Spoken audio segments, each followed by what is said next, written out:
Okay, आज SHM को continue करते हैं। आज के लेक्चर में एक दो नई शॉर्ट ट्रिक्स मैं आपको बताऊंगा जिससे क्वेश्चन और हमारी जल्दी से हो जाएंगे। ठीक है, तो आप ध्यान समझना। और लास्ट में हमने फेजर के क्वेश्चन कर लिए थे। लाइक आज हम ऐसे क्वेश्चन डिस्कस करने वाले जिसमें आपको किसी रैंडम पोजीशन से पार्टिकल बोला जाए कि यहाँ से स्टार्ट हुआ है एंड एक्सट्रीम तक जाने में या मेन पोजीशन क्रॉस करने में, किसी रैंडम पोजीशन से किसी रैंडम पोजीशन तक जाने में पार्टिकल कितना टाइम लेगा। क्लियर है मेरी बात? ओके, तो पहले मैं फेजर से कराऊंगा, फिर एक नई शॉर्ट ट्रिक मैं आपको बताऊंगा। है उसी से रिलेटेड बट है कुछ भी नहीं, बट लॉजिक लगा दें तो जल्दी आंसर आता है। ठीक है, ओके। ऐसा समझो कि अगर हम ऐसा बोला जाए एक पार्टिकल, ये मेन पोजीशन हो गई, ये इसका एक्सट्रीम हो गया और ये इसका माइनस हो गया। मैं आपको बोलूँ पार्टिकल t = 0 पर a/√2 पर है और ऐसे मूव कर रहा है। ये t = 0 पर सिचुएशन है। आपसे मैं बोलूँ find out the time when particle will be at rest first time. तो सबसे पहले हमें ये पता करना है कि पार्टिकल रेस्ट पर सबसे पहले कब आएगा। तो लॉजिकली सोचो, एक्सट्रीम पर स्पीड क्या हो जाती है? 0। मतलब इन शॉर्ट क्वेश्चन में हमसे बोला गया कि find out the time taken by the particle to reach a from a/√2।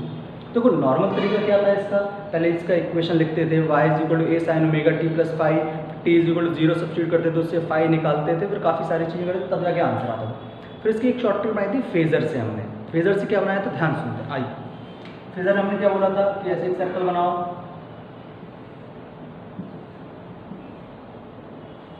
ये +a हो गया, ये -a हो गया। ऐसा सर्कल बनाया जिसका रेडियस a है। अब हमारा पार्टिकल कहाँ है? a/√2। तो इस लाइन पर ये मीन पोजीशन है,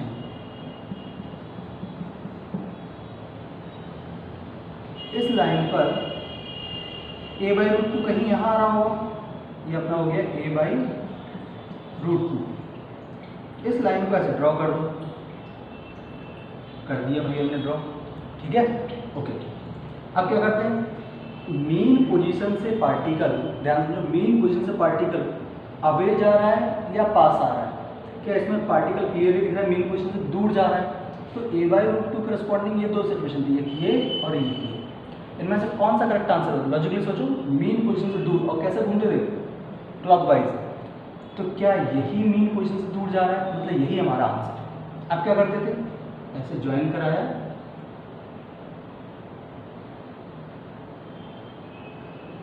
ये एंगल हमने एज्यूम कर लिया थीटा। अब बस ये थीटा कैलकुलेट करना है। अभी थीटा कितना होगा? लॉजिकली सोचो, ये कितना है? a/√2, यहाँ से यहाँ तक का, और रेडियस क्या लिए? a। तो हम क्या cos थीटा अप्लाई करते हैं इसमें? और अगर cos थीटा अप्लाई कर दोगे तो cos थीटा इक्वल टू क्या होगा? Base upon hypotenuse. मतलब cos थीटा इक्वल टू हो गया 1/√2, मतलब 45 डिग्री। बहुत बढ़िया। तो बेसिकली 45 डिग्री ये एंगल आ गया, मतलब π/4। क्या यहाँ तक एक्सट्रीम पर पहुँच गया? तो बेसिकली हमें ये पता करना है कि ये एंगल ट्रेवल करने में पार्टिकल कितना टाइम लेगा। तो क्या बताया था, थीटा इक्वल टू क्या लगा दो? ω/t। थीटा कितना? π/4। ओमेगा को क्या लिख सकते हैं? 2π/t into small T. इससे कैंसिल आउट हो गया। स्मॉल टी इक्वल टू क्या आ गया? t/8। Answer, what's so big deal into it.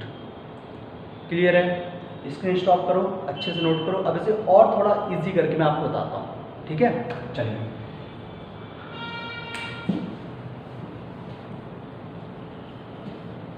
अगर आपको इतना फेजर में सर्कल वर्कल नहीं बनाना, ये सब काम नहीं करना है, तो एक चीज़ सीख लीजिए आप। तो बस क्या, ध्यान समझना इसको। एक लाइन ड्रॉ करो, मीन पोजीशन, पहले क्या आएगा? a/2, फिर a/√2, फिर √3 a/2, फिर क्या आ जाएगा? a। यही होगा, सेम इधर भी होगा, है ना? साइन में a/2, मतलब a को भूल जाओ। साइन में 1/2 कितने का वैल्यू? 30 डिग्री। a/√2 कितने का वैल्यू? 45 डिग्री। ये कितने का? 6 डिग्री। और ये कितने का? 9 डिग्री। ऐसे यहाँ पर भी होता। तो यहाँ पर क्या होता -1/2। तो आप माइनस साइन को नेगलेक्ट कर दीजिए, आप समझिए 30 डिग्री, 45, 60 एंड 90 डिग्री। ठीक, अब क्वेश्चन में आपसे क्या बोला गया, a/√2 से a, कहाँ से कहाँ तक, a/√2 से a। तो लॉजिकली सोचो a/√2 से a तक जाने में कितना टाइम लिया। तो वो पूरा अगर पार्टिकल यहाँ से स्टार्ट होता तो वापस इस पॉइंट तक आने में कितना टाइम लेता है, एक टाइम पीरियड। मतलब t टाइम में, कैपिटल T टाइम में पार्टिकल कितना घूम जाता है, 360 डिग्री। ठीक है, अच्छा a/√2 से a तक जाने में कितना एंगल ट्रेवल हो रहा है, 45, मतलब π/4। तो आप क्या लिखो सिंपली कि 360 डिग्री एंगल मूव करने में कितना टाइम लगा, t। तो 45 डिग्री ट्रेवल करने में कितना लगेगा, t/360 × 45। ठीक है, आप इसे सॉल्व करके देख लो।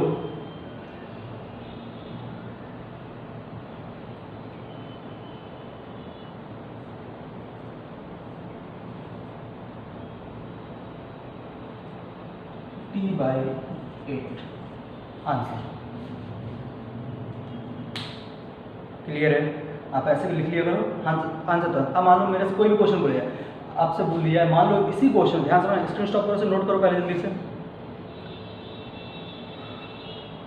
इसी क्वेश्चन में मान लो मैं आपसे ऐसा बोलता कि पार्टिकल a/√2 से ये अपना कितना होता, -√3a/2। मैं आपसे इसमें ये बोलता कि पार्टिकल a/√2 से -√3a/2 पे जाना चाहता है। इसी क्वेश्चन में दूसरा क्वेश्चन बना लेते हैं, जिसमें पार्टिकल यहाँ से यहाँ जा रहा है और मैं आपसे बोल रहा हूँ -√3a/2 तक जाने में कितना टाइम लेगा पार्टिकल, कहाँ से, प्लस का a/√2 से माइनस का √3a/2 तक जाने में कितना टाइम पार्टिकल को लगेगा। क्लियर, तो आपको कुछ नहीं करना है, a/√2 कहाँ रहा, ये रहा a/√2। पार्टिकल कहाँ जा रहा है, इधर जा रहा है, कहाँ पहुँचाना है, इधर पहुँचाना है। तो यहाँ से लेके यहाँ तक का टोटल एंगल आप ऐड कर लो। यहाँ से यहाँ तक का एंगल कितना, 60, और ये एंगल कितना, 45। 60 मतलब हो गया π/3, और ये हो गया π/4। तो π/3 और π/4, तो आप यहाँ पे लिख दोगे डायरेक्ट। देखो 360 ट्रेवल करने में कितना टाइम, t, और आपको कितना एंगल ट्रेवल करना है, 60 और 45 मतलब 105। तो आप क्या बोलोगे, 105 एंगल ट्रेवल करने में कितना लगेगा, t/360 × 105। या फिर ऐसे अगर कन्वर्ट करना चाहते हैं 360 को हम क्या लिख सकते हैं, 2π और 105 मतलब 60 और 45 मतलब π/3 प्लस π/4। π/3 π/4 कितना हो जाएगा, 12, 4, 7 π/12। यहाँ पे लिख देंगे 7 π/12। तो इससे कैंसिल हो जाएगा, कितना आ जाएगा, 70/24 आंसर। अब कोई भी क्वेश्चन आया आप ऐसे कर लेना तुरंत। मैं आपसे बोलूँ कि पार्टिकल को, ध्यान से ना, ए से इस एक्सट्रीम से इस एक्सट्रीम तक जाने में कितना टाइम लगेगा, तो आपको एक बात समझ आ गई, इस एक्सट्रीम से इस एक्सट्रीम तक जाने में कितना एंगल ट्रेवल करना है। देखो ध्यान से, 180 मतलब पाई। तो सोचो 360 ट्रेवल करने में कितना लगा, t। तो 180 ट्रेवल करने में कितना लगता है, t/360 × 180 मतलब t/2, विच मेक सेंस कि यहाँ से यहाँ तक जाने में जो टाइम लेगा पार्टिकल, क्या वो आधा टाइम पीरियड होगा, खत्म। क्लियर है, कोई परेशानी, ओके आगे बढ़ते हैं। तो ये अपना लॉजिकल आंसर हो गया। ठीक, और देखते हैं।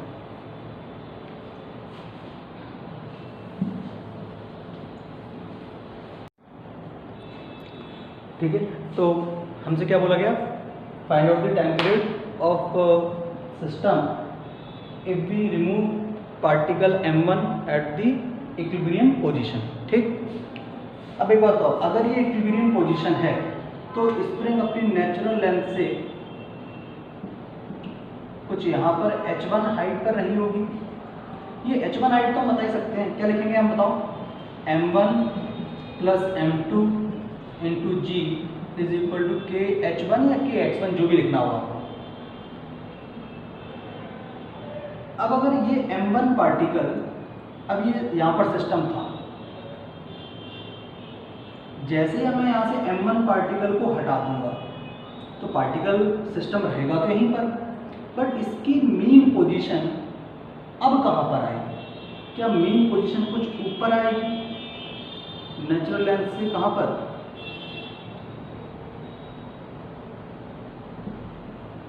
h2 हाइट पर। और h2 कैसे कैलकुलेट करोगे? m2g इज इक्वल टू के h2, तो h2 कितना आ गया? m2g बाय के। तो लॉजिकली सोचो, क्या मीन पोजीशन से इतना एम्पलीट्यूड होगा, तो इस सिस्टम के SHM का जो एम्पलीट्यूड होगा वो क्या आएगा? m1 प्लस m2g बाई के माइनस m2g बाई के।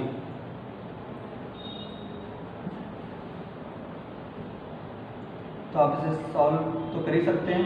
क्या हो जाएगा? एम्पलीट्यूड हो जाएगा,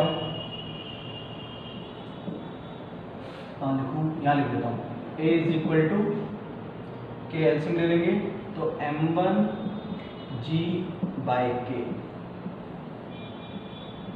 आप एम्पलीट्यूड कैलकुलेशन पर स्टार मार्क कर दो। अच्छा, टाइम पीरियड पूछा जाता तो मुझे पता है कि ओमेगा क्या होता है, अंडर रूट के बाय एम। तो जब इसका ओमेगा लिखेंगे ना तो ओमेगा आएगा अंडर रूट ऑफ के बाय m2, और टी इज इक्वल टू क्या हो जाएगा? 2 पाई बाय ओमेगा, तो हो जाएगा अंडर रूट ऑफ के बाय m2। इसमें कोई रॉकेट साइंस नहीं था, बट स्टूडेंट इसमें कन्फ्यूज है तो आप ये ध्यान रखें। मैं एक बार फिर बता देता हूँ क्या किया हमने। यहाँ से पार्टिकल था, यहाँ तक m1 प्लस m2 की जो नेचुरल लेंथ से डिस्टेंस आएगी, जहाँ वो इक्विलिब्रियम में रहा होगा, वो h1 हाइट रही होगी। वो h1 हाइट कैसे निकाली हमने? m1 plus m2g net downward force is equal to spring का restoring force, that is kx1 या kh1, उससे कंफ्यूज मत हो। यहाँ से h1 आ गया।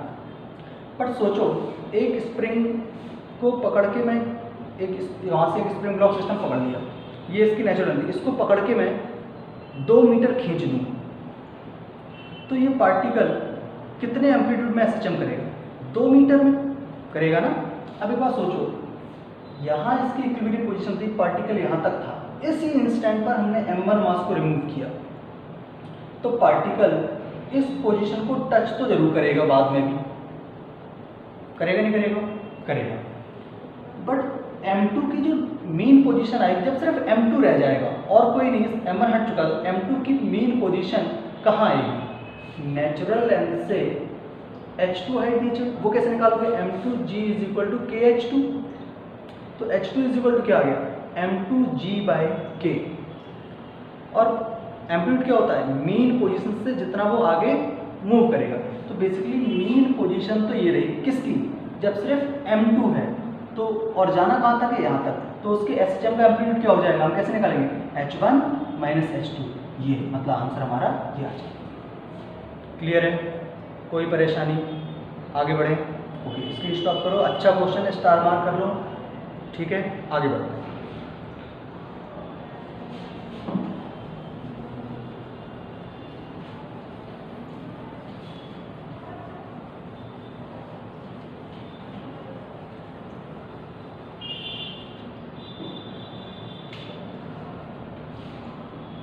और देखो, अगर ऐसे बोल दिया है, ये यू शेप का ट्यूब है,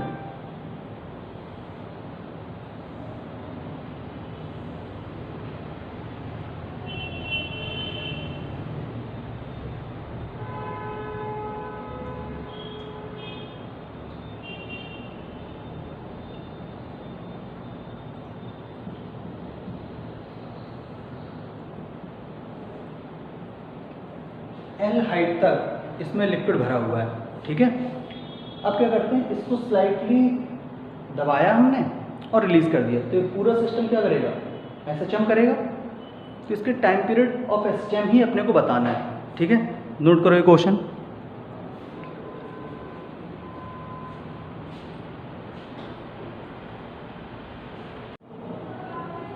एक और अच्छा क्वेश्चन करते हैं, जल्दी से देखते हैं, है ना। यू शेप का ट्यूब है ऐसे,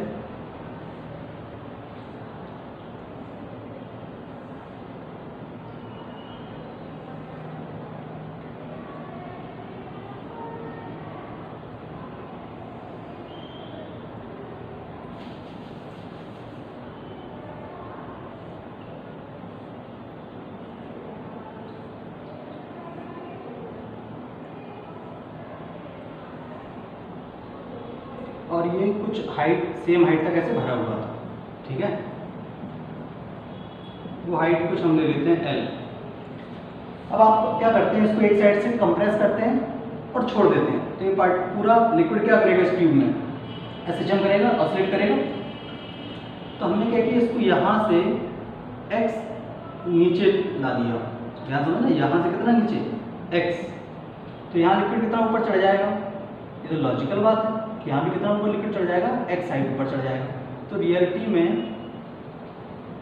इस वाले साइड में कितना एक्स्ट्रा लिक्विड आ गया, कितनी हाइट का एक्स्ट्रा लिक्विड आ गया, 2x हाइट का। क्या इतनी हाइट का लिक्विड ही एक्स्ट्रा प्रेशर जनरेट करके इसको वापस से रिस्टोर करना चाहेगा? तो सोचो रिस्टोरिंग फोर्स सिंपली क्या हो जाएगा, रिस्टोरिंग फोर्स इतनी हाइट का एक्स्ट्रा प्रेशर क्या चीज़ होती थी, हाइट ऑफ लिक्विड की वजह से प्रेशर क्या होता था, h रो g, और फोर्स इज इक्वल टू क्या हो जाएगा, प्रेशर इनटू एरिया। तो इतनी लिक्विड की वजह से इस पूरे लिक्विड में कितना रिस्टोरिंग फोर्स लग रहा होगा, प्रेशर इनटू एरिया। प्रेशर कितना, माइनस साइन भी लगा दिए, रिस्टोर कर रहा है। प्रेशर कितना लिखोगे, h कितना 2x density of liquid into g into area, force is equal to pressure into area. Clear? तो एक्सेलरेशन क्या हो जाएगा, -2 rho g A into x by m. तो ये तुम्हारा बेसिकली क्या हो गया, ये हमारा क्या हो गया, ओमेगा स्क्वायर।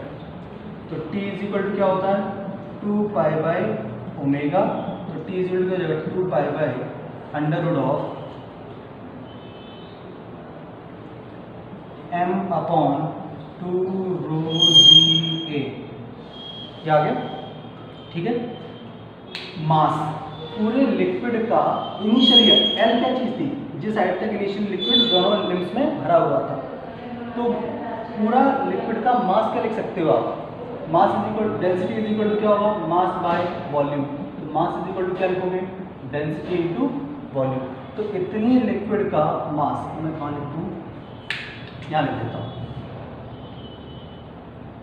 इतना नोट कर लिया आपने, हटा दूँ इसको, ओके।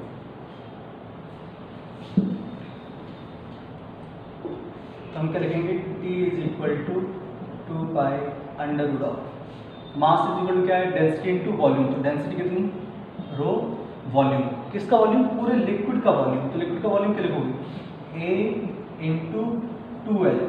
2L क्यों, इस साइड भी L भरा हुआ था, इस साइड भी L भरा हुआ था, है ना, अपॉन 2 रो जी ए।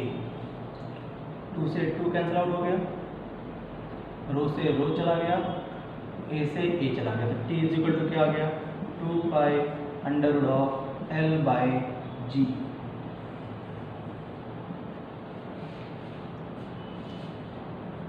ठीक है, कोई परेशानी, आप ध्यान सोचो। तो शॉर्ट ट्रिक ये बताई थी मैंने इस ऐसे क्वेश्चन की, यू शेप के लिए क्या बताया था, T is equal to 2 pi under root of H upon g sine alpha into sine beta. आप सोचो साइन अल्फा साइन बीटा इस केस में क्या थे, क्या दोनों ही 90 डिग्री थे।